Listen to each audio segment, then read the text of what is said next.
Assalamualaikum warahmatullahi wabarakatuh.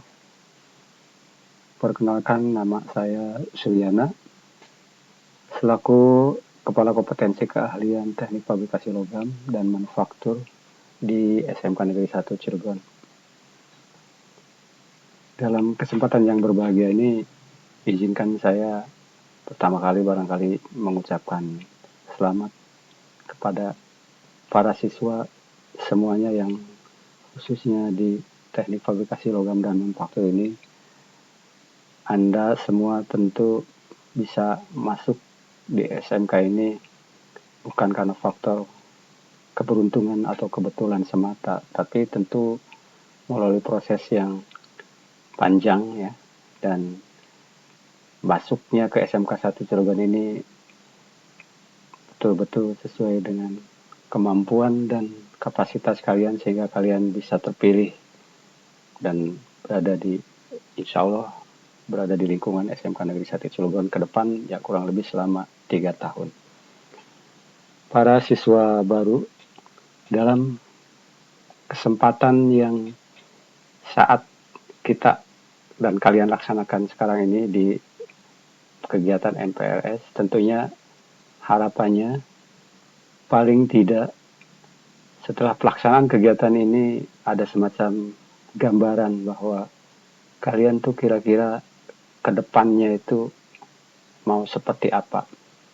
Nah, ketika kita mengetahui keadaan kondisi di depan diperkirakan dan sebagainya, tentunya kita harus paham betul proses apa saja yang harus kita lalui dan harus kita laksanakan. Sehingga mudah-mudahan saja dalam kegiatan MPLS ini menjadikan bekal kalian minimal dalam di awal-awal masa pembelajaran di SMK Negeri 1 Cilegon ini, tentunya harapannya dengan hasil yang sebaik-baiknya. Para siswa sekalian, izinkan dalam kesempatan ini saya selaku Ketua Kompetensi Keahlian Teknik Fabrikasi Logam dan Manufaktur atau disingkat TVFL memberikan semacam gambaran awal tentang apa sih sebenarnya yang ada di kompetensi atau jurusan Teknik Fabrikasi Logam dan Manufaktur ini. Yang pertama,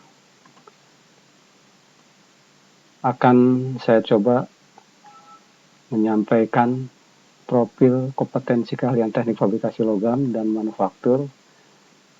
Yang pertama, visi apa yang diemban oleh program keahlian ini, yaitu menjadikan kompetensi keahlian fabrikasi logam dan manufaktur berprestasi, berwawasan lingkungan, efek, dan berlandaskan impact.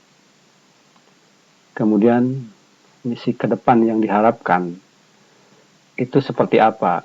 Yang pertama, diharapkan bisa menghasilkan lulusan yang sebagai tenaga menengah yang terampil, profesional, yang mampu bersaing di tingkat nasional maupun global. Kemudian yang berikutnya, menghasilkan lulusan sebagai aset masyarakat dan bangsa yang mampu mengembangkan diri sejalan dengan ilmu pengetahuan, teknologi, dan impact. Selanjutnya,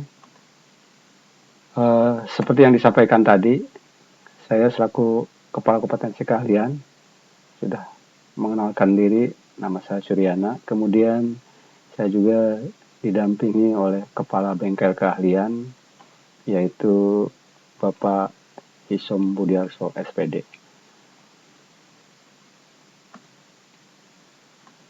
Para siswa sekalian, tentunya apa yang disampaikan tadi di awal bahwa kita dalam melakukan sesuatu itu pasti punya tujuan. Itu penting. Kenapa? Karena kita mengetahui tujuan, maka diharapkan apa yang akan kita harapkan untuk dicapai dan kira-kira proses seperti apa yang harus kita lakukan. Nah, barangkali kalian masuk ke jurusan fabrikasi logam dan manufaktur ini tentunya harus paham apa sih yang dimaksud dengan teknik fabrikasi logam dan manufaktur itu. Teknik fabrikasi logam dan manufaktur adalah dua istilah industri yang secara kasar pada proses produksi atau konstruksi. Teknik manufaktur merupakan proses pembuatan produk ya dalam skala besar menggunakan mesin. Kemudian yang dimaksud teknik fabrikasi logam adalah proses pembuatan produk yang merakit berbagai bagian standar. Pengertian fabrikasi logam dan manufaktur saat ini memang tidak akan lepas dari apa yang disebut teknologi, dan kita tahu bahwa kehidupan di masa sekarang dan ke depan tentunya manusia akan sangat dan bergantung pada yang namanya teknologi. Itu barangkali ya kenapa kita atau kalian kalau misalnya punya satu pertanyaan, apa sih yang dimaksud teknik fabrikasi logam, barangkali mudah-mudahan ada gambaran awal. Kemudian berikutnya, mengapa Anda sekalian ini memilih jurusan fabrikasi manufaktur? Tentunya bahwa seperti yang disampaikan tadi di depan, kita hari ini ke depan dan ke depannya lagi akan sangat bergantung kepada industri dan teknologi. Sehingga ketika pertanyaan muncul, mengapa Anda memilih jurusan fabrikasi manufaktur, maka itu karena berdasarkan perkembangan industri mesin ya. Sehingga diharapkan membuat lulusan yang memiliki kompetensi bidang perancangan gambar mesin itu semakin banyak dibutuhkan. Selain itu, tentunya Indonesia juga termasuk negara yang masih banyak melakukan pembangunan serta industri, sehingga diperlukan lulusan yang memiliki kompetensi di bidang manufaktur dan perancangan mesin. Nah, itu barangkali mudah-mudahan menjadi alasan penyebab kalian mau atau minat memasuki jurusan fabrikasi dan manufaktur ini. Para siswa sekalian, kira-kira ada pertanyaan, kalau kita masuk ke jurusan fabrikasi logam dan manufaktur, apa lingkup pekerjaan yang bisa dilakukan ya, oleh seorang lulusan teknik fabrikasi dan manufaktur? Banyak sekali ya, apalagi saat ini kita berada di lingkungan kota industri di Cilegon ini, banyak sekali industri, pabrik dan sebagainya, tentu semuanya bergerak ya, dan banyak sekali yang bergerak dalam bidang-bidang fabrikasi dan manufaktur. Sehingga kalau pertanyaannya kira-kira kita mengerjakan apa setelah lulus nanti, yang pertama barangkali insya Allah ya, kalian kalau dinyatakan lulus dari sini, kalian diarahkan untuk bisa sebagai operator pemesinan konvensional ya. Contohnya seperti bubut, turning ya, press, milling, bending mesin dan lain sebagainya. Kemudian lingkup pekerjaan yang bisa dilakukan sebagai operator pemesinan CNC. Nah, pemesinan CNC ini sudah mengandalkan kemampuan computerizing ya, artinya kita selaku operator betul-betul sangat terbantu karena dengan adanya mesin CNC ini kita tinggal memprogram, kemudian hasilnya nanti ternyata di lapangan menunjukkan bahwa kepresisiannya, terutama dari sisi ukuran dan sebagainya, untuk mesin-mesin yang dikendalikan dan dioperasikan secara CNC ini sangat presisi ya. Contohnya ini seperti CNC turning ya, atau CNC bubut lah kalau istilah di lapangan barangkali ya. CNC milling atau CNC fries ya, dan CNC grinding atau yang bersifat finishing permukaan. Kemudian lingkup yang lain, insya Allah kalian juga diharapkan mampu ya dalam hal bidang pengelasan atau istilahnya dikenal sebagai welder ya. Baik kelas SMAW ya, las listrik, las GMAW atau las gas ini, molybden. Kemudian las GTAW ya, gas tungsten arc welding dan sebagainya. Kemudian lingkup pekerjaan yang bisa dilakukan juga pekerjaan konstruksi besi baja ya. Kita barangkali sudah tidak asing lagi ketika misalnya melihat di lingkungan kita sendiri di Cilegon ini, seperti konstruksi baja yang banyak dibangun dan dikerjakan. Dan tidak menutup kemungkinan pula bahwa kita juga diharapkan ya setelah lulus lingkup pekerjaan yang bisa dicapai ya sebagai wira swastawan di bidang fabrikasi dan manufaktur itu sendiri. Dan barangkali di lingkup itu pun juga kita tidak menutup kemungkinan bisa melanjutkan ke perguruan tinggi dan sebagainya. Para siswa sekalian, kira-kira lingkup pelajaran apa saja yang akan dipelajari di jurusan teknik fabrikasi logam dan manufaktur ini? Seperti biasa bahwa ada muatan umum atau pelajaran umum seperti pendidikan agama, PPKN, Penjaskes, sejarah dan lain-lain. Kemudian ada muatan kejuruan ya.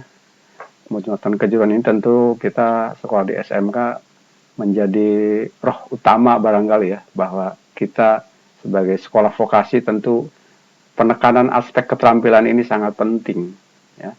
Sehingga ada beberapa pelajaran yang kaitannya dengan muatan kejuruan, yaitu seperti matematika, bahasa Inggris, informatika ya. Kemudian proyek ilmu pengetahuan alam dan sosial, ini menjadi basic ya, yang sangat menentukan seperti apa ke depan kalian bisa menguasai materi-materi yang bersifat praktek kejuruan. Kemudian ada pelajaran dasar keahlian las dan fabrikasi. Ya, ini merupakan dasar juga sama ya. Kemudian, nah barulah pada hal berikutnya, tahap berikutnya, kalian juga akan diberikan mata pelajaran konsentrasi ya, mapel kejuruan tingkat 1, ini akan diberikan di kelas 2, kelas 11, mohon maaf ya. Kemudian konsentrasi mapel kejuruan 2, ini akan diberikan di kelas 12 ya. Kemudian pelajaran yang lain adalah proyek kreatif dan kewirausahaan atau yang disebut PKK. Harapannya mata pelajaran ini selain kalian dididik ya punya keterampilan di bidang masing-masing, dalam hal ini kita atau kalian sebagai orang fabrikasi atau manufaktur, tentunya ilmu itulah yang nanti akan bisa dikembangkan sehingga tidak saja kita harus kerja di pabrik atau di industri, kita sendiri bisa membuka usaha misalnya ya, atau jadi bos sendiri begitulah. Makanya ilmu kewirausahaannya juga digabungkan dengan kemampuan praktikal keterampilan kita sehingga diharapkan jadi pengusaha-pengusaha gitulah istilahnya ya. Kemudian ada praktek kerja lapangan, ini kita akan melaksanakan magang istilahnya ya di industri ya, minimal 3 bulan, maksudnya untuk melink and match-kan ya, atau menyatu, mengait padukan antara pelajaran yang kita dapat di sekolah baik teori maupun praktek dengan kondisi real di lapangan. Itulah tujuan dari PKL tersebut. Para siswa sekalian, tentunya kalian nanti akan belajar di SMK Negeri 1 Cilegon ini, akan alangkah baiknya mengenal siapa saja guru-guru yang mengajar di kalian ini. Yang pertama saya sendiri, insya Allah nanti di pabrikasi manufaktur ini saya ngajar tadi pelajaran PKK ya, proyek kreatif dan kewirausahaan. Kemudian nanti ada Pak Hisom Budiarto SPD ya, beliau sekaligus menjabat sebagai kepala bengkel fabrikasi manufaktur dan insya Allah mengajar di bidang fabrikasi manufakturnya itu sendiri, kemudian mengajar di PKK juga ya, kalau tidak salah itu di PKK kelas 13, kebetulan kalau yang angkatan sekarang dari kelas 11 ke atas itu nanti masih program yang 4 tahun, tapi kalau kalian ini programnya sudah 3 tahun. Kemudian ada Bapak Sopyan, sarjana teknik ya, beliau insya Allah akan mengajar pemesinan konvensional ya, seperti yang tadi dijelaskan di atas. Kemudian mengajar kalau mudah-mudahan tidak salah mengajar juga muatan lokalnya. Kemudian yang berikut Bapak Haji Armi Dian Kusuma SPD ya, beliau mengajar mata pelajaran PKK juga di kelas 11 nanti. Kemudian yang terakhir Bapak Hartono SPD, beliau mengajar mata pelajaran dasar-dasar program studi fabrikasi dan pengelasan ya. Para siswa sekalian, hanya sekedar gambaran kecil barangkali ya untuk mengenalkan semuanya itu, bahwa kita nanti ke depan insya Allah akan selalu berhubungan dan bersinggungan dengan peralatan-peralatan yang rutinitas kita pakai dalam praktek sehari-hari, tentunya dalam bidang fabrikasi dan manufaktur.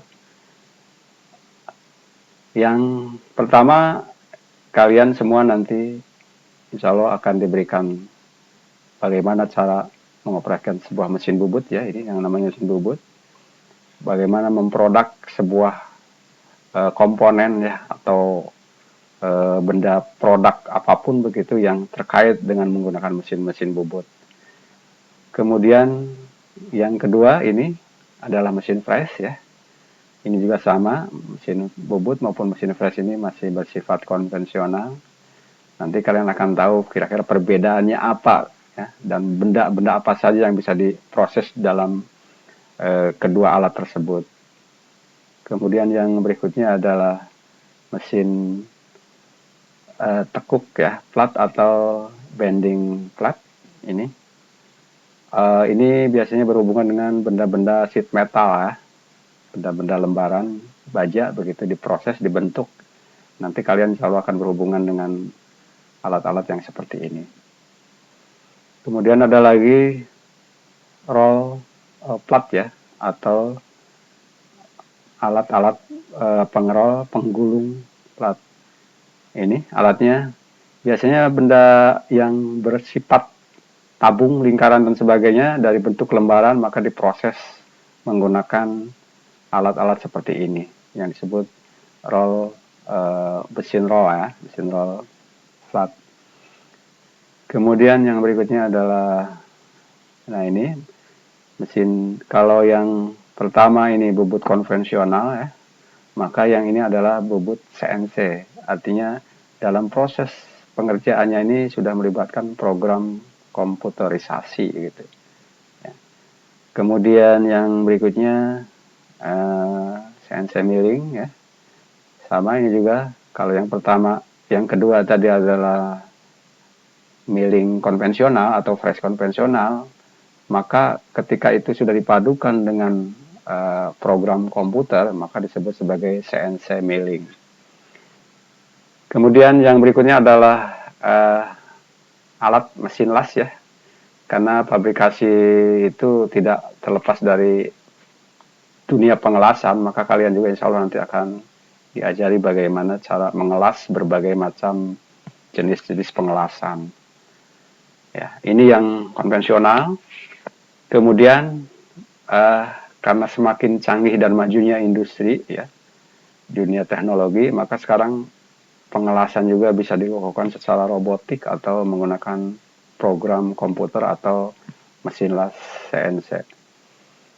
Nah, ini barangkali gambaran-gambaran secara umum saja bahwa kalian nanti insya Allah akan ketemu dengan alat-alat yang seperti ini, dan ini merupakan dunia atau bidang kalian selaku siswa yang belajar di fabrikasi dan manufaktur. Untuk beberapa saat, simak terlebih dahulu tayangan video berikut ini.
setelah sedikit tadi dari video yang terkait ke publikasi Mas Abdul.